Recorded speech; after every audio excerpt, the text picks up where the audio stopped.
How to disable hardware acceleration in Brave web browser. Hello guys, this is Atticus and welcome back to another tutorial video. In today's video, I'll teach you guys how you can disable hardware acceleration in your Brave web browser. So without any further ado, let's dive right into it.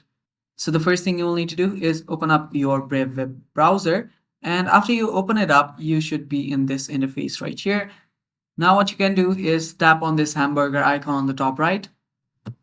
And after you tap on it, you'll need to scroll down a bit till you find the settings option.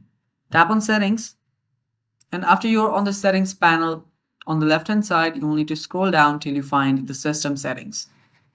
After you find the system settings, open it up, and right there on the third option you should see use graphic acceleration when available. Now all you need to do is toggle this off and relaunch it. Now by default this will always be on, so toggle this off and tap on relaunch and Brave will relaunch.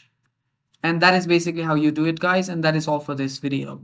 Thanks for watching. Stay tuned for more, and bye bye, take care.